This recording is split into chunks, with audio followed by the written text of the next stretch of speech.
अस्सलाम वालेकुम स्टूडेंट्स। उम्मीद है आप सब लोग खैर आफियत से होंगे। In the previous lecture we have studied the structural model for economic development, and we have discussed two structural model for economic development. First one was Lever's two-sector model of economic growth, and second one was Chandler's pattern of development. Today we are going to discuss the very next uh, development model, that is international dependence revolution. Basically ये model focus करता है कि जो developing countries हैं वो ना सिर्फ internal matters की वजह से अंडर डेवलप्ड हैं, बल्कि कुछ एक्सटर्नल मैटर्स हैं, कुछ एक्सटर्नल वेरिएबल्स हैं, इंटरनेशनल वेरिएबल्स हैं जो कि उन डेवलपिंग कंट्रीज़ को डेवलपिंग स्टेट में ही रखे हुए हैं। इंटरनेशनल डिपेंडेंस रेवोल्यूशन के मुताबिक जीएनपी ग्रोथ रेट में इजाफा कर लेना, सेविंग में इजाफा कर लेना, इन्वेस्टमेंट में इजाफा कर लेना, these are not enough for economic development. International dependence revolution models explain some international factors, international institutional factors, international political factors, international economic factors, which are hurdle in the way of economic development. The IDR models reject the exclusive emphasis on GNP growth rate as the principal index of development. Instead, they place emphasis on international power balances and on fundamental reforms worldwide. जो IDR models हैं वो GNP जो पे हमारा focus रहता है कि GNP में इजाफा करना है या जीडीपी में इजाफा करना है, उसको रिजेक्ट करते हैं। कहते हैं डेवलपमेंट की इसके अलावा भी बहुत सारी रिक्वायरमेंट्स हैं, और जो इंटरनेशनल पावर बैलेंसेस हैं that is the main point which are keeping developing countries in the state of developing. IDR models view developing countries as beset by institutional, political, and economic rigidities in both domestic and international setup. IDR models के मुताबिक developing countries जो हैं वो institutional, political and economic rigidities face कर रहे हैं, domestic level पे भी और इंटरनेशनल लेवल पे भी. The IDR models argue that developing countries are catch up in dependence and dominance relationship with the rich countries. According to international dependence revolution, developing countries are catch up by the developed countries through dependence and dominance relationship. International dependence revolution के मुताबिक जो developing countries हैं these are catch up by the developed countries, advanced countries, through dependence and dominance relationship. So let's see कि किस क्या dependence relationship क्या है और डोमिनेंस रिलेशनशिप क्या है. डेवलपिंग कंट्रीज जो है वो डेवलप कंट्रीज के हत्थे जड़ा हुए आसान अल्फाज में through dependence and dominance relationship. What is dependence relationship? The reliance of developing countries on developed country economic policies to stimulate their economic growth. Dependence can also mean that developing countries adopt developed countries' education system, technology, economic and political system, attitudes, consumption pattern, and dress, etc. This is dependence relationship कि developing countries जो है वो सिर्फ economic policies जो है वो develop countries की follow नहीं कर रहे, बल्कि इसके साथ साथ हमारा एजुकेशन क्या है. डेवलपिंग कंट्रीज अपने एजुकेशन सिस्टम को छोड़कर डेवलप्ड कंट्रीज के एजुकेशन सिस्टम को फॉलो कर रहे हैं। डेवलपिंग कंट्रीज अपनी इकोनॉमिक पॉलिसीज कि वो वहां के लिए क्या सूटेबल है उसको छोड़कर डेवलप्ड कंट्रीज की पॉलिसीज को फॉलो अप कर रहे हैं। डेवलपिंग कंट्रीज अपनी टेक्नोलॉजी कुछ है नहीं, दूसरे कंट्रीज की टेक्नोलॉजी को इंपोर्ट कर रहे हैं और उसका सब्स्टिट्यूट भी जो है वो नहीं बना रहे। अपना पॉलिटिकल सिस्टम छोड़कर डेवलप कंट्रीज का पॉलिटिकल सिस्टम अडॉप्ट किया हुआ है। Even attitudes, even consumption pattern, कैसे खाना है, क्या पहनना है, अपना सब कुछ छोड़कर डेवलप कंट्रीज को फॉलो कर रहे हैं। सो this is the dependence relationship which keeps the developing countries in the state of developing। इस डिपेंडेंस रिलेशनशिप की वजह से जो डेवलपिंग कंट्री है वो डेवलपिंग स्टेट में ही है। And second one is dominance relationship. In international affairs, a situation in which the developed countries have much greater power than the less developed countries in decision affecting important international economic issues such as prices of agriculture commodities, raw materials in world markets, etc. दूसरा है कि dominance relationship. Obviously rich countries हैं, developed countries हैं, उन्होंने world market को dominate किया हुआ है। जो भी वर्ल्ड डिसीजन होता है, चाहे वो इंटरनेशनल फाइनेंशियल इंस्टीट्यूशन ले रहे हैं, WTO ले रहा है, वर्ल्ड बैंक ले रहा है, IMF ले रहा है, क्योंकि उनमें ज्यादा शेयर हाई इनकम कंट्रीज का है, तो ऑब्वियसली जो डिसीजन होते हैं वो उन्हीं के प्रेफरेंस में जाते हैं, उन्हीं के प्रेफरेबल डिसीजन होते हैं।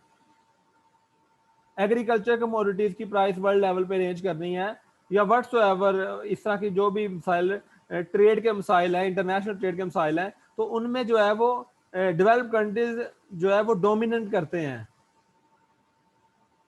डेवलपिंग वंस को। So in international dependence revolution models, in international dependence revolution model, the developing countries are catch up by the developed countries through dependence and dominance relationship, and this keeps developing countries in the state of developing। ये point clear है मेरा, मैं क्या कहना चाह रहा हूं? अगर किसी को यहां तक कोई कंफ्यूजन है तो मुझसे पूछ सकता है।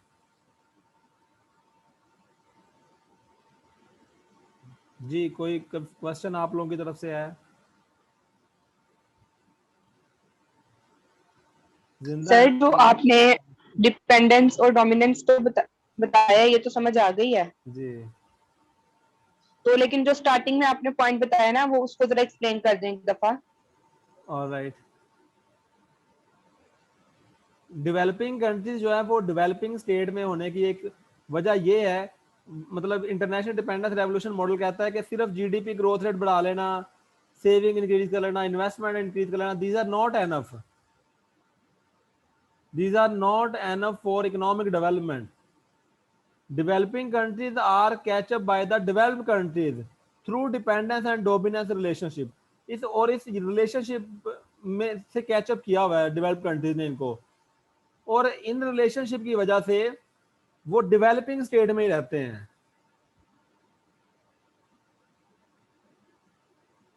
जी sir, thank you so much, आ गई है समझ। There are 3 models that explain international dependence revolution. There are 3 streams of thought under international dependence revolution. First one is new colonial dependence model.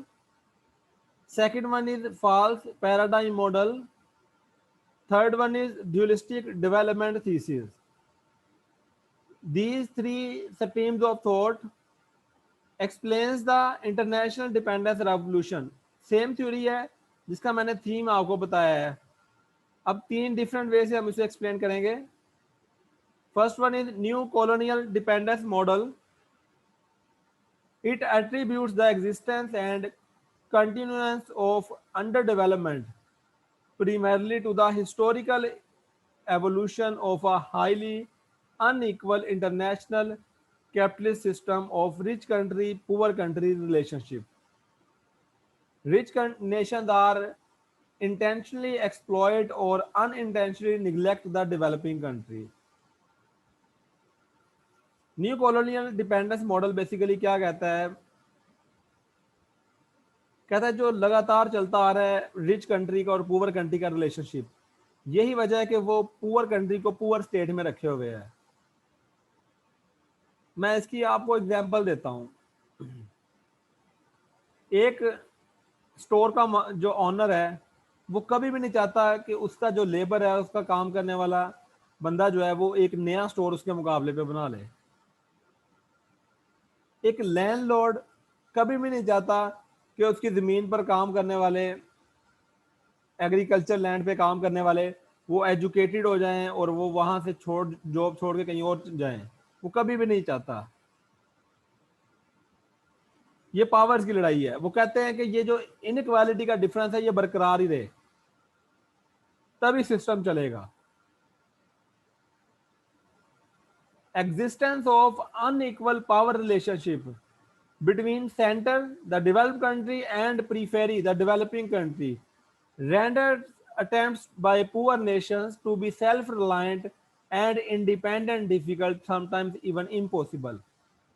ये जो अनइक्वल रिलेशनशिप है developed country का और developing country का, तो डेवलप्ड कंट्री कभी भी नहीं चाहता कि जो डेवलपिंग कंट्री है वो सेल्फ रिलायंट या इंडिपेंडेंट हो जाए। वो कभी नहीं ये चाहता। जिस तरह मैंने एक इंडिविजुअल लेवल की एग्जांपल दी कि एक घर वाला जो है, एक घर का ओनर जो है, हाउस होल्ड, वो कभी नहीं चाहता कि उसके घर में जो काम वाली माई है वो रिच हो जाए या उसके वो मतलब वहां से काम छोड़ के चली जाए। या लैंडलॉर्ड्स हैं, वो कभी नहीं चाहते कि जो है वो हमारे जो काम करने वाले हैं वो पढ़ लिख जाएं या वो एजुकेटेड हो जाए या वो वहां से काम छोड़ जाए। वो कहते हैं हमारी जमीनों पे काम कौन करेगा। सेम वे में जो डेवलप्ड कंट्रीज हैं वो ये कभी भी नहीं चाहते कि डेवलपिंग कंट्रीज जो हैं वो भी आगे आ जाएं, डेवलप्ड हो जाएं।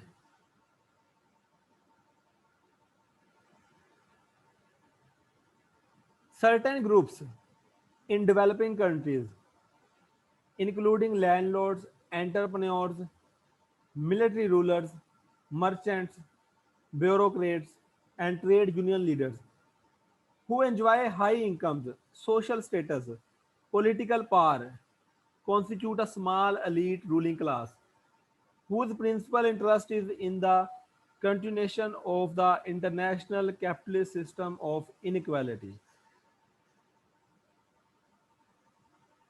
कॉलोनियल डिपेंडेंस बेसिकली क्या है? देन मैं इस पॉइंट की तरफ आता हूं। जितने भी डेवलपिंग कंट्रीज है, most of them remained a colonial past of someone developed countries. अगर उनका पास्ट देखा जाए तो वो किसी ना किसी डेवलप्ड कंट्रीज का पास्ट रहे हैं। जैसे बरसगीर था पाकिस्तान और India, it was the colonial past of British government. वो यहाँ पे हुकूमत करते थे, चले गए, यहां से निकल गए, लेकिन कोई छोड़ना चाहता था ऐसे हुकूमत? नहीं। लेकिन उन्होंने अपनी आसानी के लिए, अपने लिए आसानी पैदा की कि बजाय इधर रह के सर खपाने के, हम उधर ही अपने कंट्री में जाते हैं और उधर रह कर ही इसको हैंडल कर लेते सारे को। और वो कर रहे हैं हैंडल। कैसे? उन्होंने एलीट क्लास को कैप्चर किया हुआ है। और एलीट क्लास किन पे मुश्तमिल है आपके सामने मैंने अभी मेंशन किया है। एलीट क्लास लोगों को मेंशन किया, कैप्चर किया हुआ है। उनको वो इंसेंटिव देते हैं, अपने मुल्क में जो है वो रहने के लिए जगह देते हैं डेवलप कंट्री में, वहां पे जायदादें बनाने देते हैं और भी काफी इंसेंटिव देते हैं डायरेक्टली और इनडायरेक्टली। और उनके जरिए वो डेवलपिंग कंट्रीज पे हुकूमत कर रहे हैं। और उसी रूलिंग एलीट के जरिए वो डेवलपिंग कंट्रीज को डेवलपिंग स्टेट में ही रखे हुए हैं। वो एलीट क्लास क्या है? Landlords, entrepreneurs, military rulers, merchants, bureaucrats, trade union leaders, ये मिलकर एलीट क्लास बनाते हैं। और ऑब्वियसली जो डेवलप्ड कंट्रीज हैं उनके अपने इंटरेस्ट होते हैं, और वो उनके अपने इंटरेस्ट होते हैं, और दूसरा एलीट क्लास के अपने इंटरेस्ट होते हैं। ये दोनों अपने इंटरेस्ट की खातिर जो है वो डेवलपिंग स्टेट को डेवलपिंग स्टेट में ही रहने देते हैं।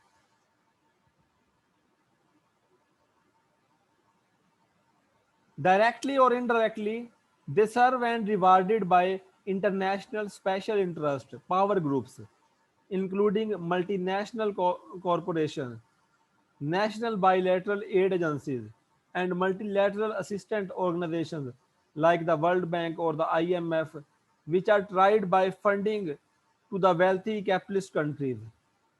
These elite class groups put the countries in the state of underdevelopment and keep their relation up with colonial past countries.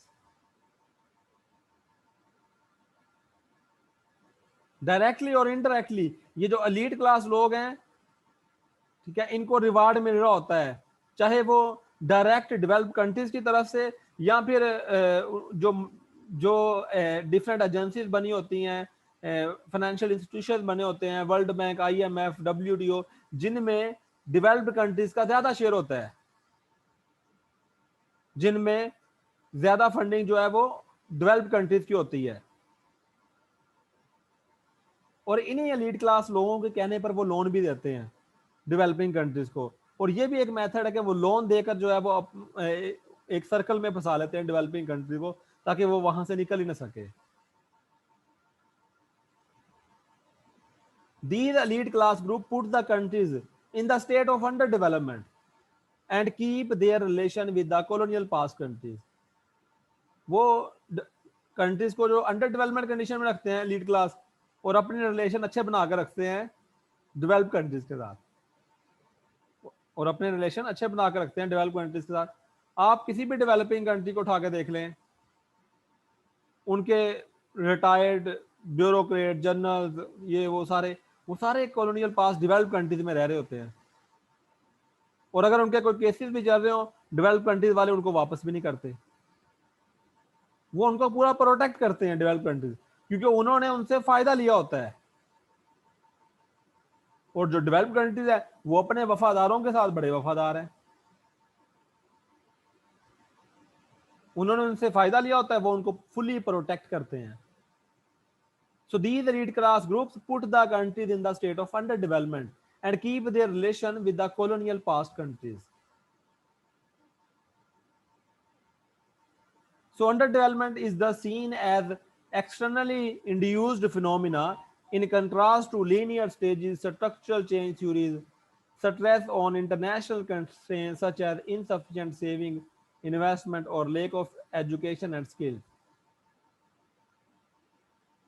So under development जो है ये एक एक्सटर्नल फिनोमिना है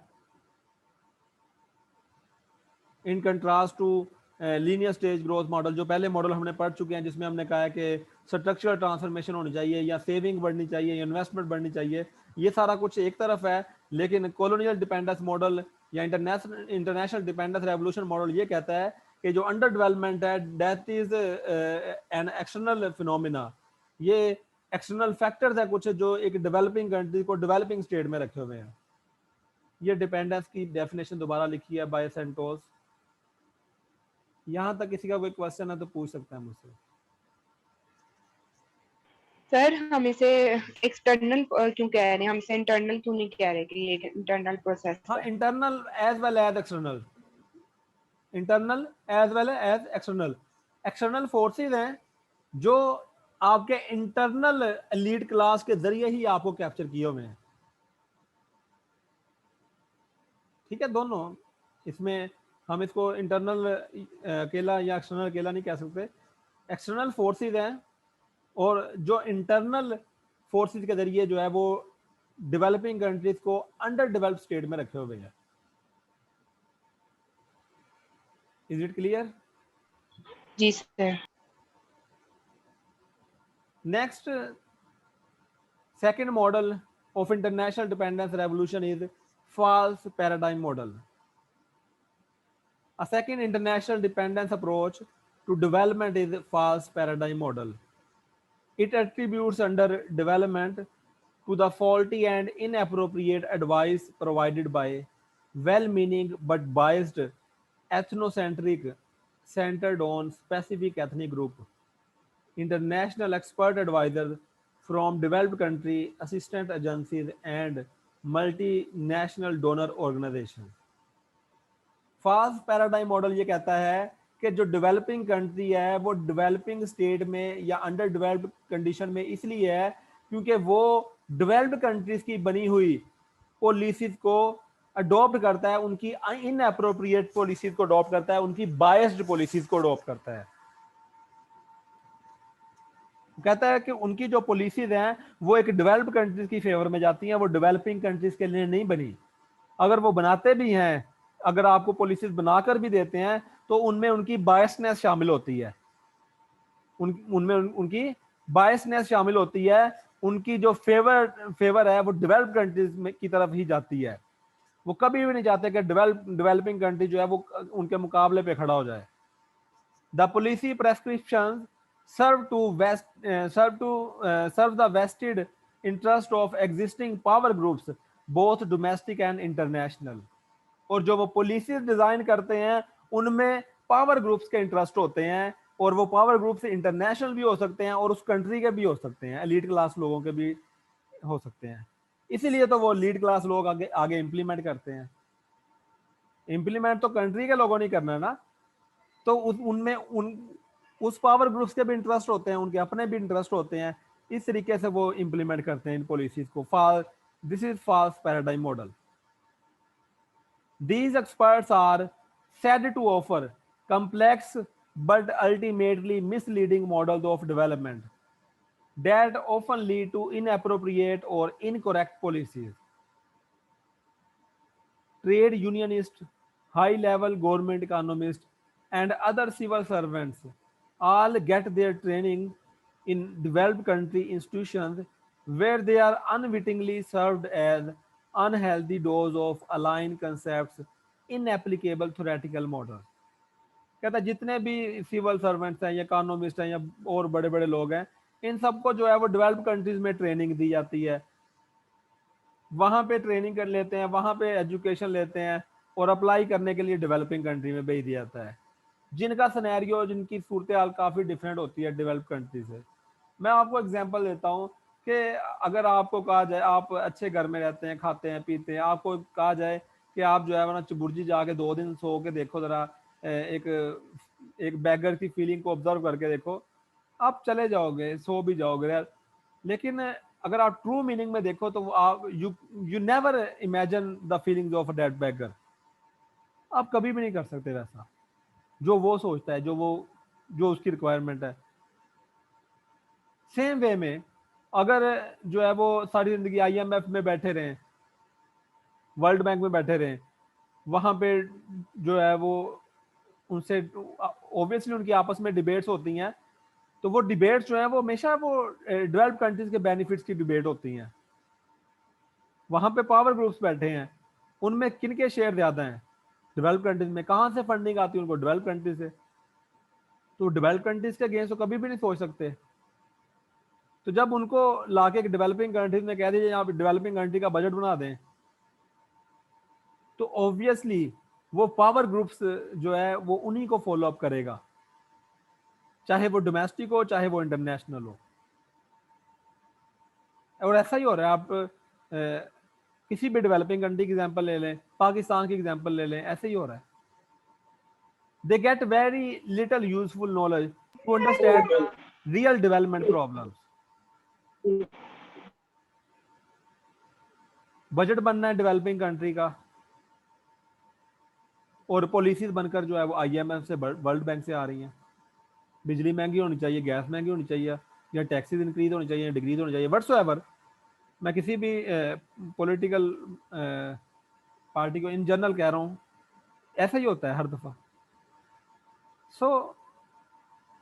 so this is the false paradigm model, कि यही चीज है जो डेवलपिंग कंट्री को डेवलपिंग स्टेट में रखे हुए हैं। Another example is here, Joseph E Stiglitz 2006। इसका इंट्रोडक्शन है professor of finance and economics at Columbia University New York, Nobel prize holder in economics in 2001। recently vice president and chief economist of World Bank. He said in White House, when we talking about an issue of domestic policy, we always thought of what is fair and what is efficient. White house में जब भी कोई domestic policy design कर रहे होते हैं तो हम सोचते हैं what is fair, what is efficient, क्या फेयर है, क्या एफिशिएंट होना चाहिए. When it came to international issue, और जब कोई इंटरनेशनल इशू की बात कर रहे होते हैं, we thought what is best for US. Now we didn't think what is fair and what is efficient. जब हम इंटरनेशनल इशू की बात कर रहे होते हैं, हम कोई फेयर पॉलिसी, कोई एफिशिएंट पॉलिसी अडॉप्ट नहीं करते. अब तब हम ये सिर्फ देखते हैं कि what is best for US. So this contradiction generates comes through in the kind of policies adopted. तो obviously फिर जो policies आती हैं, अगर बनकर आती हैं, अगर हम वर्ल्ड बैंक या किसी डेवलप्ड कंट्रीज की पॉलिसीज को फॉलो अप करते हैं, these policies will go in favor of developed countries, not in favor of developing countries. In university economics courses, for example, this typically involves the teaching of many irrelevant Western concepts and models. Policy makers are not independent while making economic decisions. Their policies are followed by political decisions. इसके अलावा policy maker अगर domestic policy maker हैं, वो भी अगर कोई decision economic policies बना रहे होते हैं, उसमें भी पॉलिटिक्स इन्वॉल्व होती है, उसमें भी पॉलिटिकल डिसीजन लिए जाते हैं. This is political economics as well. यहां तक किसी का कोई क्वेश्चन है तो you are free to ask.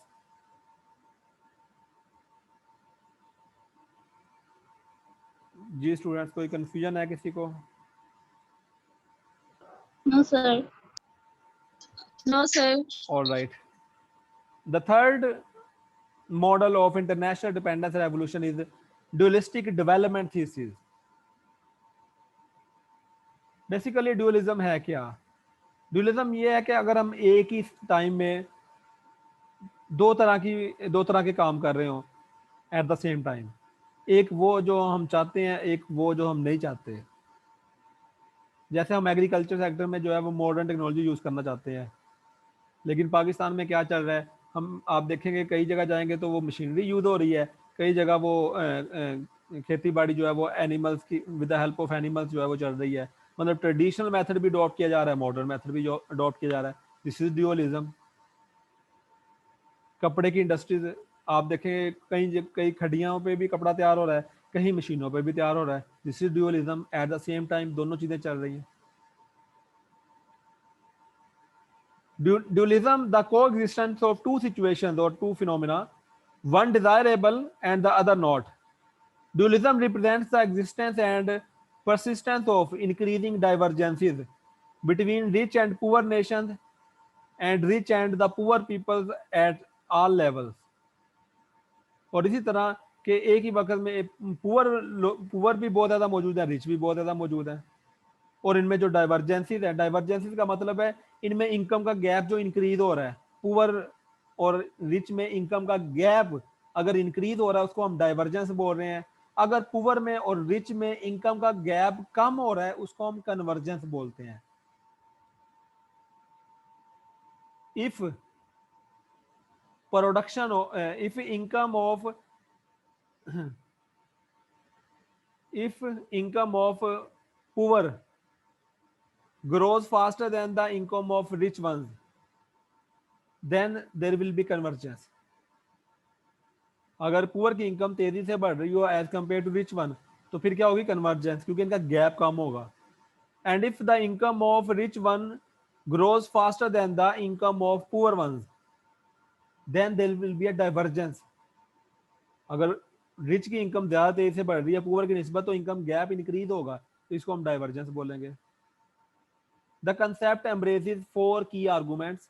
Superior and inferior conditions can coexist in a given space at given time.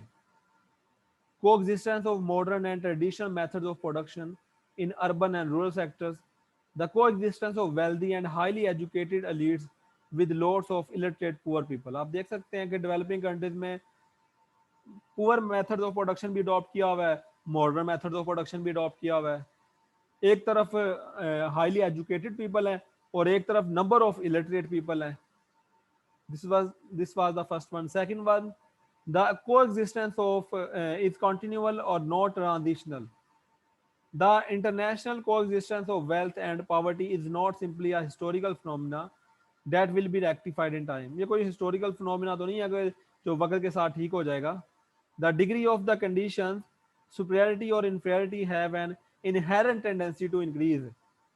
और ये शुरू से जो है वो आप कह लें कि इंक्रीज हो रहा है इनका डिफरेंस. और डिफरेंस इंक्रीज होने का ये मतलब नहीं है कि पुअर जो है वो उसकी इनकम डिक्रीज होती है, ऐसा नहीं है. पुअर की इनकम भी इंक्रीज हो रही होगी, लेकिन रिच की इनकम ज्यादा तेजी से इंक्रीज हो रही है, जिससे डाइवर्जेंस हो रही है. The productivity gap work between works in developed countries and their counterpart in most developing countries seems to be widen in each passing year. आप देख सकते हैं कि अगर आप डेवलप्ड कंट्रीज की इनकम ले लें,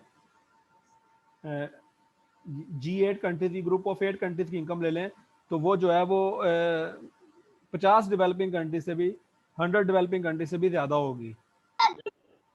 तो ये एक पिक्चर है कि गैप कितना इंक्रीज हो रहा है, डाइवर्जेंस कितनी इंक्रीज हो रही है. सुपीरियर एलिमेंट डज लिटिल और nothing to pull up the inferior elements. Superior condition serve to develop under development. Superior element बहुत थोड़ी एफर्ट करते हैं या बिल्कुल एफर्ट नहीं करते इंफीरियर एलिमेंट को अप करने के लिए. बड़ा पॉइंट इंपॉर्टेंट है. सुपीरियर एलिमेंट बहुत थोड़ी कोशिश करते हैं या बिल्कुल कोशिश नहीं करते इंफीरियर एलिमेंट को अप करने के लिए. इसकी बजाय superior condition serve to develop under development. इसकी बजाय वो अंडर डेवलपमेंट को डेवलप करते हैं, अंडर डेवलपमेंट को डेवलप करते हैं, प्रमोट करते हैं, ताकि ये डिफरेंस बरकरार रहे, ताकि उनके काम करने वाले बरकरार रहे. क्लियर है point? So these are the three models that explain international dependence revolution. And what is international dependence revolution? According to international dependence revolution, developing countries are catch up by the developed countries through dependence and dominance relationship. And these three models explains the same phenomena. There are some weaknesses of international dependence revolution model, like इन्होंने ये तो बता दिया तीनों models ने कि under developed economies जो हैं वो अंडर डेवलप्ड स्टेट में ही क्यों फंसी हुई हैं.